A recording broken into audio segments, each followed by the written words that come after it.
ஹேசனை பற்றி பார்க்க போகிறோம்னா இப்போ எல்லா சிஎஸ்கே ஃபேன்ஸுமே வந்து எப்போதான்ப்பா சிஎஸ்கே ஓவர்சீஸ் பிளேயர்ஸ் வர போகிறாங்க, கேம்ப் எப்போ ஜாயின் பண்ண போகிறாங்க, அந்த கொஷின் தான் வந்து சோஷியல் மீடியாவில் அதிகமாக பார்க்க முடியுது. ஸோ ஃபேன்ஸ் கேட்ட மாதிரி இந்த வீடியோவில் நம்ம வந்து சிஎஸ்கே ஓவர்சீஸ் பிளேயர்ஸ்லாம் எப்போ ஜாயின் பண்ண போகிறாங்க அப்படிங்கிறத பற்றி பார்க்கலாம். அண்ட் சிஎஸ்கேயோட இன்னும் சில அப்டேட்ஸ் இருக்குது, அதெல்லாம் பற்றியுமே டெஃபினட்டாக இந்த வீடியோ நம்ம செக் அவுட் பண்ணலாம். ஸோ வீடியோ கண்டிப்பாக இருக்கும், வீடியோக்கு லைக் தேடிட்டு மறக்காம சேனல் சப்ஸ்கிரைப் பண்ணிக்கோங்க. வாங்க வீடியோ தெரிஞ்சு ஃபர்ஸ்ட் நம்ம சிஎஸ்கேயோட லேட்டஸ்ட் அரைவல்ஸ் பற்றி பார்த்துலாம். நம்ம லாஸ்ட் வீடியோ போஸ்ட் பண்ணதுக்கப்புறம் பார்த்தீங்கன்னா சிஎஸ்கே கேம்பை 2 பேர் ஜாயின் பண்ணியிருப்பாங்க.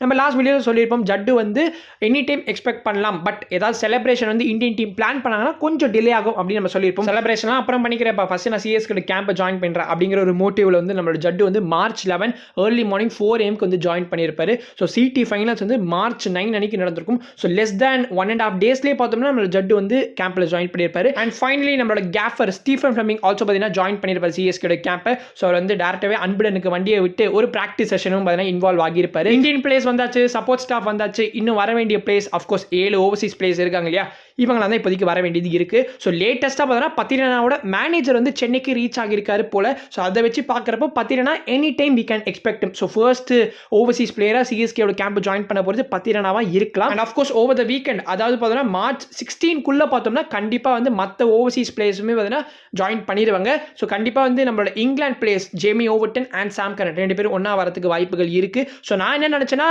நம்ம Stephen Fleming, Rachin Ravindra, Devon Conway 3 பேரும் ஒன்றா தான் வருவாங்கன்னு நினச்சேன். பட் நம்ம ஸ்டீஃபன் ஃபிளமிங் வந்து முன்னாடியே வந்துட்டாரு. ஸோ மோஸ்ட்லி வந்து நம்மளோட ரச்சின் அண்ட் டெவான் கான்வே வந்து ஒன்றா வராங்க போல. ஸோ ரச்சின் இன்னும் நியூசிலாண்டில் தான் இருக்காரு, பிகாஸ் லேட்டஸ்ட்டாக பார்த்தீங்கன்னா அவர் ஒரு ஸ்டோரியுமே வந்து போட்டிருப்பாரு அங்கே நியூசிலாண்டில் இருக்கிற மாதிரி. ஸோ கூடிய விரைவில் அவருமே பார்த்தீங்கன்னா ஜாயின் பண்ணுவார். அண்ட் அஃப்கோர்ஸ் கான்வேயுமே அவர் கூட வரத்துக்கு வாய்ப்புகள் இருக்குது. ஏன்னா வந்து லாஸ்ட் இயர் 2024 பார்த்தீங்கன்னா Daryl Mitchell Santner and Rachin Ravindra இவங்க 3 பேர் ஒன்றா தான் சிஎஸ்கே கேம்பை ஜாயின் பண்ணியிருப்பாங்க. ஸோ மோஸ்ட் லைக்லி அதே மாதிரி இந்த டைம் பார்த்தீங்கன்னா ரச்சின் அண்ட் டெவான் கான்வே ஒன்றா வரத்துக்கு வாய்ப்புகள் இருக்குது. நூர் அகமது அவரோட ஃபைனல் கேம் சிடியில் பார்த்தா February 28 அன்னைக்கு ப்ளே பண்ணியிருப்பாரு.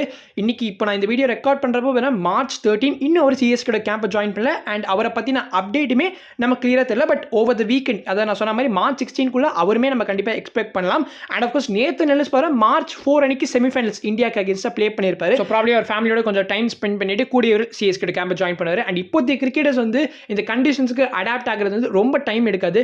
ஏன்னா all over the world they are playing cricket. And of course வந்து நம்ம சாம் கரன்லாம் எடுத்துக்கிட்டோம்னா ரெகுலர் கமாடிட்டி ஐபிஎலுக்கு, ஜேமி ஓவர்டன் கூட ரீசெண்டாக வந்து இந்தியா இங்கிலாந்து சீரிஸ்லாம் நம்ம பார்த்தாச்சு. ஸோ அவருமே பார்த்தீங்கன்னா கண்டிப்பாக இந்தியன் கண்டிஷன்ஸுக்கு வந்து சூப்பராக இருக்க போறாரு. பத்திரனா, கான்வே, ரச்சின் பற்றிலாம் நான் பேசவே தேவையில்லை. ஆல்ரெடி சிஎஸ்கேக்காக பிரில்லியண்டான பர்ஃபார்மன்ஸஸ் கொடுத்துருக்காங்க.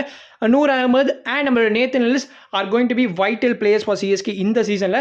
ஸோ அவங்களோட அந்த ப்ராக்டிஸ் செஷன் பார்க்கறதுக்கு நான் ரொம்ப ஈகராக இருக்கேன். ஒரு 1 week ஆஃப் ப்ராக்டிஸ் வந்து கண்டிப்பாக வில் ஹெல்ப் தம். கண்டிப்பாக ஓவர்சீஸ் பிளேயர்ஸோட அரைவலுக்கு அப்புறமா வந்து அவங்களோட first practice session videos and photos வந்து கண்டிப்பாக சோஷியல் மீடியாவில் ஷேர் ஆகும். அதை வச்சு இனிமேல் நம்ம நிறைய விஷயங்கள் அவங்கள பற்றி பேசலாம். நம்ம வேர்ல்டு சாம்பியன் ஜட்டுவோட சில பேட்டிங் கிளிப்ஸ் பண்ணால் சிஎஸ்கே அவங்களோட வீடியோவில் வந்து ரிலீஸ் பண்ணியிருப்பாங்க, அதை பற்றி பார்க்கலாம். பட் அதுக்கு முன்னாடி இந்த ஐபிஎல் சிஎஸ்கேக்காக ப்ளே பண்ண போகிறத பற்றியுமே ஜட்டு சில வார்த்தைகள் வந்து சொல்லியிருப்பாரு. நான் ரொம்ப எக்ஸைட்டடாக இருக்கேன். அண்ட் அஃப்கோர்ஸ் IPL 25க்கு பேக் அட் சிஎஸ்கே அன்புடனில் இருக்கிறது ரொம்ப மகிழ்ச்சியாக இருக்குது. And looking forward to meet one and only தலை தோனி, தலை த பாஸ் அப்படின்னு நம்ம ஜட்டு வந்து தலையை பற்றியுமே பேசியிருப்பாரு.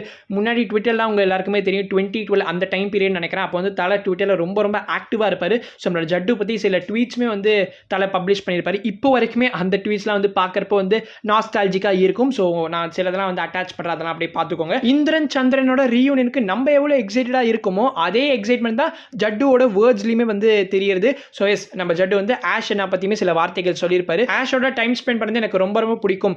அவரோட இன்சைட்ஸ் அண்ட் அவரோட அப்ரோச் டுவர்ட்ஸ் கேம் எல்லாமே ரொம்ப நல்லா இருக்கும். ஸோ கண்டிப்பாக வந்து அவர்கிட்ட நான் நிறைய லேர்ன் பண்ணிப்பேன் இந்த சீசனில். அண்ட் கண்டிப்பாக looking forward to be his bowling partner அப்படின்னு நம்ம ஜட்டு வந்து ஆஷ்னா பற்றி சொல்லியிருப்பாரு.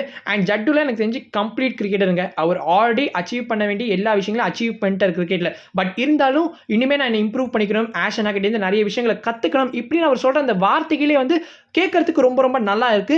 அண்ட் நெட்ஸில் வழக்க போல நம்ம ஜட்டு பார்த்தீங்கன்னா மிடில் ஆஃப் த பேட்டில் சூப்பராக டைம் பண்ணிட்டு இருக்காரு. Good to see that. And அவரோட சில பேட்டிங் கிளிப்ஸ் வந்து இப்போ நீங்கள் பார்த்துட்டு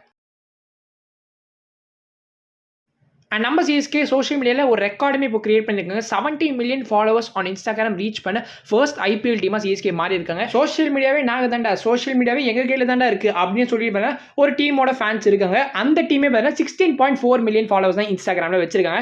எனவே அந்த டீம் பற்றி நான் பேசணும்னு தேவையில்ல, உங்களுக்கே நான் யாரை சொல்கிறேன்னு தெரியும். பிஃபோர் வீராப்ப மற்ற சில ஐபிஎல் அப்டேட்ஸ்லாம் பார்க்கலாம். ஹாரி ப்ரூக் வந்து இந்த IPL 25 புல் அவுட் பண்ணியிருக்கிறத பற்றி தான் நிறைய ஃபேன்ஸ் சோஷியல் மீடியாவில் பேசிட்டு வராங்க. ஸோ ஹாரி ப்ரூக் வந்து இப்போ இந்த IPL 25 ப்ளே பண்ண மாட்டார் டிசிக்காக. ஏன்னா இங்கிலாண்டோட நெக்ஸ்ட் ஒயிட் பால் கேப்டனா நீ இருக்க போறப்பா அப்படின்னு இங்கிலாந்து இங்கே சொல்லிட்டாங்க போல. அதை நினச்சிட்டு வந்து இப்போ மனுஷன் வந்து இந்த ஐபிஎல் 25 வந்து ஸ்கிப் பண்ண போறாரு. பட் இந்த ஐபிஎல் 25 நீங்கள் ஸ்கிப் பண்ணீங்கன்னா உங்களால் நெக்ஸ்ட் வரக்கூடிய 2 வருஷமே ப்ளே பண்ண முடியாது. ஏன்னா பிசியோட நியூ ரூல் படி பார்த்தீங்கன்னா எந்த பிளேயராவது சீசனுக்கு ரெஜிஸ்டர் பண்ணிட்டு ஆப்ஷன்லேயே பிக் பண்ணதுக்கு அப்புறமா வந்து புல் அவுட் பண்ணாருனா இன்கேஸ் இன்ஜுரியோ இல்லை தவற முடியாத ஏதாவது ரீசனாக இருந்தால் ஓகேன்னு மன்னிச்சு விட்டுருவாங்க. பட் இந்த மாதிரி நேஷனல் டீமோட அந்த விஷயத்தெல்லாம் நீங்கள் வந்து சொன்னீங்கன்னா கண்டிப்பாக உங்களால் நெக்ஸ்ட் 2 சீசனுமே ப்ளே பண்ண முடியாத மாதிரி ஆகிடும். ஸோ மோஸ்ட்லி ஹாரி ப்ரூக்கு அதுதான் நடக்க போகுது. அண்ட் மிச்சல் மார்ஷ் பார்த்தா ஒரு இன்ஜுரியில் இருந்திருப்பாரு. அவருக்கு ஐ திங்க் பேக் இன்ஜுரி இருந்துச்சுன்னு நினைக்கிறேன். அதனால தான் இந்த ஆஸ்திரேலியாக்காக இப்போ சாம்பியன்ஸ் ட்ராஃபி ப்ளே பண்ணியிருக்க மாட்டார். அவருக்கு ஒரு லோவர் பேக் இன்ஜுரி இருந்த காரணத்தினால சின்ஸ் ஜனவரி பார்த்தீங்கன்னா ஒரு கிரிக்கெட்டே ப்ளே பண்ணல. இப்போ இந்த ஐபிஎல் 2020 பார்த்தீங்கன்னா கம்பேக்கே கொடுக்க போகிறது. அண்ட் அதுவும் பார்த்தீங்கன்னா only as a pattern ESPN cricket info confirm பண்ணியிருக்காங்க. ஸோ இந்த சீசனில் மிச் மார்ஷ் வந்து பவுலிங்கே போட போகிறது கிடையாது. ஒன்லி ஆஸ் அ பேட்டரா ஸ்பெஷலைஸ்ட் பேட்டராக பார்த்தீங்கன்னா LSGக்காக ப்ளே பண்ண போகிறது. இது ஒரு விதத்தில் வந்து LSGக்கு செம பாசிட்டிவாக கூட முடியலாம். ஏன்னா ஒன்லி ஆஸ் அ பேட்டருங்கிறப்போ வந்து ஃபுல்லாக அவரால் பேட்டிங்லேயே கான்சன்ட்ரேட் பண்ணி வந்து சூப்பராக ப்ளே பண்ண முடியும். ஸோ பொறுத்து வந்து பார்க்கலாம். லாஸ்ட் சீசனில் மார்க்கஸ் ஸ்டாய்னஸ் மாதிரி இந்த சீசனில் மிச்சல் மார்ஷ் வந்து LSGக்காக இருக்க போகிறதா அப்படிங்கிறத பொறுத்து வந்து பார்க்கலாம். ஓகே, இதில் இந்த வீடியோ முடிச்சுக்கலாம். அண்ட் நெக்ஸ்ட் வீடியோ பீஷியஸ் பை.